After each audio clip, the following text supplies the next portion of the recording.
بسم اللہ الرحمن الرحیم الحمد للہ والصلاة والسلام علی رسول اللہ وعلی آلہ واصحابہ اجمعین اما بعد۔ ناظرین کرام السلام علیکم ورحمۃ اللہ وبرکاتہ۔ شرح الادب المفرد کے عنوان سے اس پروگرام کے ہمراہ ہم حاضر خدمت ہیں، اور اس سے قبل گزشتہ ملاقات کے موقع پر ہم نے باب نمبر 46 پڑھا تھا اس کتاب میں کہ جس کا نام ہے الادب المفرد۔ لہذا آج کی اس ملاقات میں ہم اس کے بعد جو باب ہے جس کا نمبر ہے 47 اور جس کا عنوان قائم فرمایا ہے امام بخاری رحمہ اللہ نے، باب الولد قرۃ العین، یعنی انسان کے لیے اس کی جو اولاد ہے وہ قرۃ العین یعنی آنکھوں کی ٹھنڈک ہے۔ اور اس بارے میں یہاں امام بخاری رحمہ اللہ نے اس عنوان کے تحت ایک اثر درج فرمایا ہے جس کا نمبر ہے 87، اور جو کہ ناظرین کرام کافی طویل ہے، تو آئیے آج ہم اس کا آغاز کرتے ہیں۔ فرمایا کہ عن جبیر بن نفیر قال جلسنا الى المقداد بن الاسود یوما۔ جبیر ابن نفیر فرماتے ہیں، یعنی یہ تابعی تھے، جبیر ابن نفیر یہ تابعی فرماتے ہیں کہ ایک روز ایسا ہوا کہ ہم رسول اللہ صلی اللہ علیہ وسلم کے صحابی کے جن کا نام تھا مقداد ابن الاسود، ہم ان کے ہمراہ کسی جگہ بیٹھے ہوئے تھے۔ فمر به رجل فقال طوبى لهاتين العينين اللتين رأتا رسول الله صلی اللہ علیہ وسلم۔ اس دوران ایسا ہوا کہ ایک شخص وہاں سے گزرا، اور وہ مقداد ابن الاسود یعنی یہ جو صحابی تھے ان کی طرف دیکھتے ہوئے وہ شخص یوں کہنے لگا کہ کس قدر خوش نصیب ہیں ان کی یہ آنکھیں، یعنی مقداد کی یہ آنکھیں، یہ کس قدر خوش نصیب آنکھیں ہیں۔ کیوں خوش نصیب ہیں، کیا وجہ ہے اس خوش نصیبی کی؟ تو وہ شخص یوں کہنے لگا کہ کس قدر خوش نصیب ہیں ان کی یہ آنکھیں کہ جنہوں نے رسول اللہ صلی اللہ علیہ وسلم کا دیدار کیا ہے، رسول اللہ صلی اللہ علیہ وسلم کی زیارت ہوئی ہے، اور ان آنکھوں نے رسول صلی اللہ علیہ وسلم کو دیکھا ہے، لہذا کتنی خوش نصیب ہیں یہ آنکھیں۔ آگے اور بھی بہت کچھ کہا، لیکن یہاں تک یہ جو حصہ ہے، اس شخص کی یہ جو بات ہے، اس سے یہ معاملہ ظاہر ہوتا ہے، یہ حقیقت منکشف ہوتی ہے کہ یہ جو تابعین کرام تھے، تابعین یعنی تابعین یہ جمع ہے تابعی کی، ایک تو صحابی ہے جس کی جمع ہے صحابہ یا اسی طرح اصحاب، اور ایک تابعی ہے جس کی جمع ہے تابعین۔ صحابی وہ ہے، ہمیں یہ بات معلوم ہونی چاہیے ناظرین، کہ وہ شخص جس نے اپنی زندگی میں بحالت ایمان براہ راست خود اپنی آنکھوں سے رسول اللہ صلی اللہ علیہ وسلم کو دیکھا، اور پھر تا دم آخر مرتے دم تک وہ ایمان پر قائم رہا، اور بحالت ایمان ہی اس دنیا سے اس کا خاتمہ ہوا، یہ صحابی کہلاتا ہے۔ اور پھر وہ شخص جس نے کسی صحابی کو دیکھا بحالت ایمان، اسے تابعی کہا جاتا ہے۔ تو یہ جو تابعین تھے ان کے دلوں میں صحابہ کرام کے لیے کتنی عزت و احترام کے جذبات تھے، اور کس قدر عقیدت تھی ان کے دلوں میں، کہ جس طرح صحابی کے دل میں رسول اللہ صلی اللہ علیہ وسلم کے لیے عقیدت و محبت کے جذبات، تو اسی طرح تابعی کے دل میں صحابہ کرام کے لیے عقیدت و محبت اور احترام کے جذبات کس قدر موزن تھے، کہ یہ شخص انتہائی عقیدت اور محبت کے عالم میں یوں کہہ رہا ہے کہ کس قدر خوش نصیب ہیں یہ آنکھیں کہ جنہوں نے دیکھا ہے رسول اللہ صلی اللہ علیہ وسلم کو۔ یہاں تک تو یہ معاملہ درست ہے کہ عقیدت کا اظہار ہے، محبت کا اظہار ہے، اور اس کے بعد آگے اس نے جو ایک بات کہی اس پر معاملہ کچھ بگڑ گیا۔ یوں کہنے لگا یہ شخص واللہ لوددنا ان رأینا ما رأیت وشہدنا ما شہدت، اللہ کی قسم ہمارے دلوں میں یہ کتنی تمنا ہے کہ کاش جو کچھ آپ نے دیکھا ہے اپنی آنکھوں سے، یعنی رسول اللہ صلی اللہ علیہ وسلم کا دیدار آپ کو جس طرح نصیب ہوا ہے، کاش یہ نعمت اور یہ دیدار رسول اللہ صلی اللہ علیہ وسلم کی یہ صحبت ہمیں بھی یہ نعمت نصیب ہو سکتی، کاش ہم بھی اس قابل ہوتے اور یہ نعمت جس طرح آپ کو نصیب ہوئی ہے ہم بھی اسی طرح اتنے خوش نصیب ہوتے۔ یہ الفاظ کہیں آگے راوی یہ کہتے ہیں کہ فاستغضب،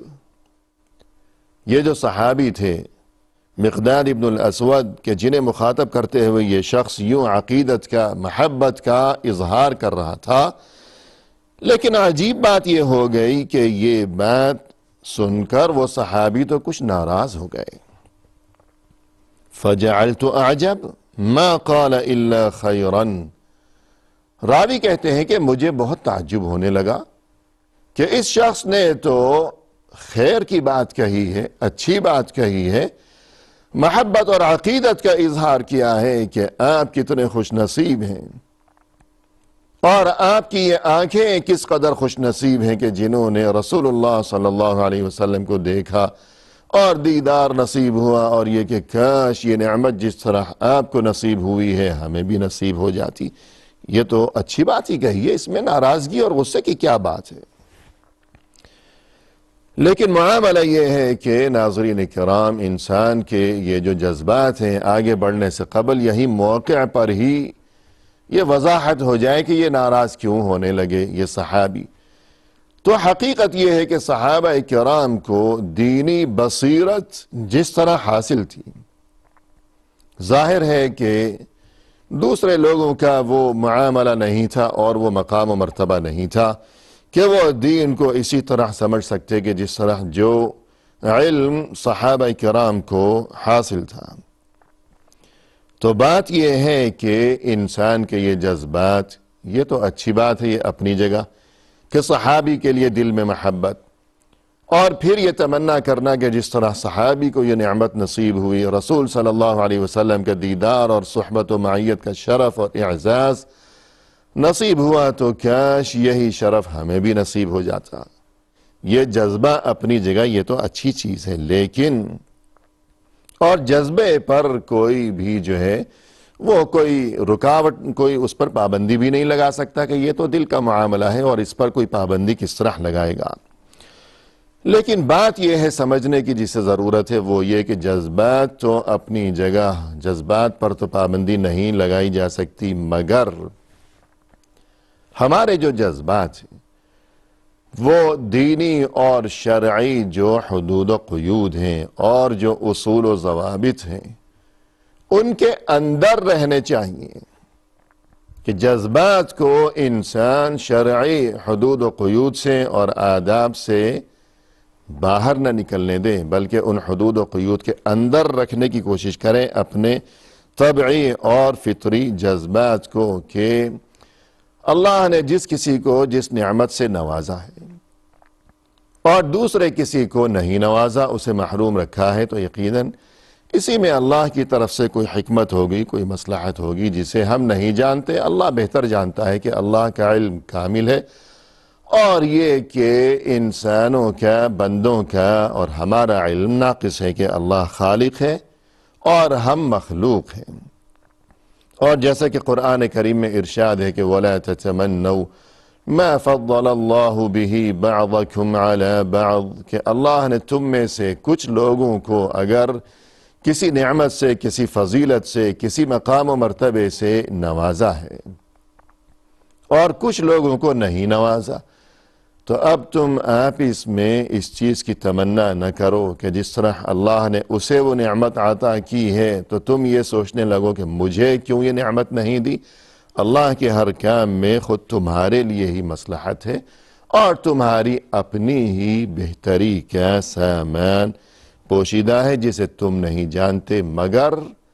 اللہ جانتا ہے۔ تو یہ بچانا مقصود ہے۔ اور پھر آگے جو صورتحال پیش آئی کہ جس میں یہی بچانا مقصود تھا، تو یہ راوی جبیر ابن نفیر کہتے ہیں کہ وہ صحابی مقداد ابن الاسود جو کہ ناراض ہونے لگے، اب وہ یوں فرمانے لگے، ثم اقبل علیہ، اس شخص کی طرف متوجہ ہوئے، فقال ما يحمل الرجل على ان يتمنى محضرا غيبه الله عنه لا يدري لو شهده كيف يكون فيه والله لقد حضر رسول الله صلى الله عليه وسلم اقوام كبههم الله على مناخرهم في جهنم لم يجيبوه ولم يصدقوا۔ فرمانے لگے کہ یہ کیا معاملہ ہے کہ کوئی شخص آتا ہے اور وہ اس بات کی تمنا کرنے لگتا ہے کہ کاش اسے بھی وہی منظر اپنی آنکھوں سے دیکھنا نصیب ہوتا کہ جس منظر کو اللہ نے اس کی آنکھوں سے پوشیدہ رکھا ہے۔ اللہ نے پوشیدہ رکھا ہے جس کی آنکھوں سے ایک منظر کو، اب یہ کیوں اس منظر کی تمنا کرتا ہے؟ کیوں نہیں سمجھتا اس بات کو کہ اسی میں اس کی بہتری ہوگی یقیناً، اور یہ نہیں جانتا کہ اگر اسے وہ منظر دیکھنا نصیب ہو جاتا تو پھر اس کا کیا حال ہوتا اور اس کا انجام کیسا ہوتا۔ پھر فرمانے لگے کہ اللہ کی قسم، رسول اللہ صلی اللہ علیہ وسلم کو کتنے ہی ایسے لوگوں نے دیکھا، ملاقاتیں بھی کیں، اور آپ صلی اللہ علیہ وسلم کے سامنے آتے جاتے بھی رہے، لیکن اس کے باوجود ان کا انجام یہ ہوا کہ اللہ نے انہیں منہ کے بل جہنم میں پھینک دیا۔ کس کام آیا ان کے یہ چیز؟ ان کے کس کام آئی کہ انہیں رسول اللہ صلی اللہ علیہ وسلم کا دیدار نصیب ہوا، مگر یہ نعمت ان کے کس کام آئی کہ اللہ نے تو انہیں جہنم میں پھینک دیا، منہ کے بل اوندھے منہ، اس لیے کہ انہوں نے نہ تو رسول اللہ صلی اللہ علیہ وسلم کی دعوت حق کو قبول کیا اور نہ ہی انہوں نے آپ صلی اللہ علیہ وسلم کی نبوت کی تصدیق کی، نبی نہیں مانا، انکار کیا، جیسا کہ بہت سے لوگ صاف انکار کرتے رہے اور تکبر اور غرور دکھاتے رہے کہ رسول اللہ صلی اللہ علیہ وسلم تو زندگی بھر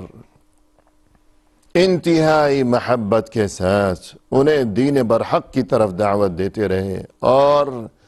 ان پر شفقت و عنایت کے پھول برساتے رہے، کتنی محبت کے ساتھ اور پیار سے انہیں دعوت دیتے رہے کہ اپنے آپ کو بچا لو، جہنم کی آگ سے بچا لو، قولوا لا الہ الا اللہ تفلحو، لوگو کہہ دو اپنی زبان سے کہ اللہ کے سوا کوئی معبود برحق نہیں ہے، اسی میں تمہارے لیے دونوں جہانوں میں کامیابی کا راز پوشیدہ ہے۔ لیکن ان لوگوں کی طرف سے کیا معاملہ تھا، کیا رویہ تھا اور کیا جواب تھا؟ جیسا کہ قرآن کریم میں ارشاد ہے کہ بہت سے لوگ ایسے بھی تھے، یعنی کسی نے تو اس پیغام کو، اس دعوت کو قبول کیا، لیکن بہت سے لوگ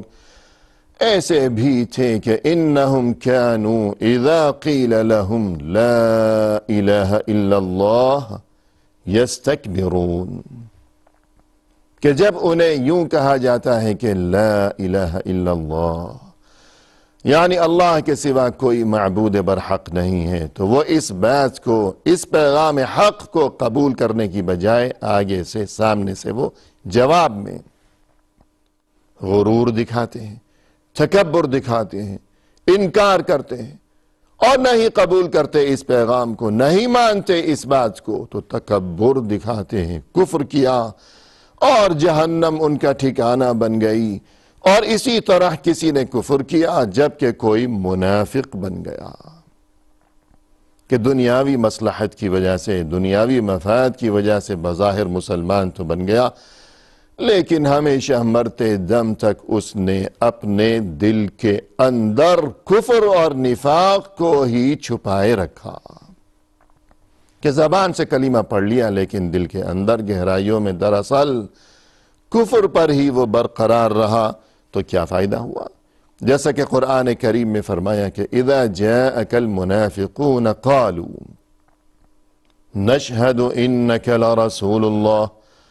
والله يعلم انك لرسوله والله يشهد ان المنافقين لكاذبون، یعنی اے ہمارے نبی صلی اللہ علیہ وسلم، یہ بہت سے لوگ جب آپ کے سامنے آتے ہیں تو اپنی زبانوں سے یوں کہتے ہیں کہ ہم اس بات کی گواہی دیتے ہیں کہ بے شک آپ تو اللہ کے رسول ہیں، سچے رسول، حالانکہ اللہ یہ کہتا ہے کہ یہ جھوٹے ہیں، یہ منافق ہیں، زبان پر ہے کچھ جبکہ ان کے دلوں میں کچھ اور معاملہ ہے، تو یہ بھی جہنمی بن گئے۔ جنہوں نے صاف انکار کیا کہ لا الہ الا اللہ، جب انہیں اس کلمہ حق کی طرف دعوت دی گئی تو یستکبرون، انہوں نے تکبر دکھایا اور صاف صاف انکار کر ڈالا، وہ بھی جہنمی بن گئے۔ اور یہ منافق بھی جہنمی بن گئے، تو کیا انہوں نے رسول اللہ صلی اللہ علیہ وسلم کو اپنی آنکھوں سے نہیں دیکھا؟ کیا انہوں نے رسول اللہ صلی اللہ علیہ وسلم کا زمانہ نہیں دیکھا؟ وہ زمانہ نہیں پایا؟ وہ زمانہ پایا، رسول صلی اللہ علیہ وسلم کو اپنی آنکھوں سے دیکھا، مگر یہ چیز ان کے کس کام آئی؟ تو لہذا اگر تم بھی اس زمانے میں ہوتے تو کیا ضمانت ہے اس بات کی کہ تم کن لوگوں میں شامل ہوتے؟ انکار کرنے والوں میں اور منافق بننے والوں میں، یا یہ کہ جنہیں ایمان کی نعمت نصیب ہو گئی ان میں شامل ہوتے؟ کیا ضمانت ہے اور کیا خبر ہے؟ اولا تحمدون اللہ عز وجل اذ اخرجکم لا تعرفون الا ربکم فتصدقون بما جاء به نبيكم صلى الله عليه وسلم قد كفيتم البلاء بغيركم۔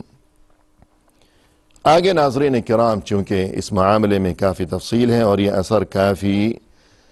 طویل ہے، لہذا آج کی اس ملاقات میں ہم یہی موقوف کرتے ہیں اپنی اس گفتگو کو، اور آپ سے اجازت کہ ہم طلبگار ہیں فی الحال۔ وآخر دعوانا ان الحمد للہ رب العالمین۔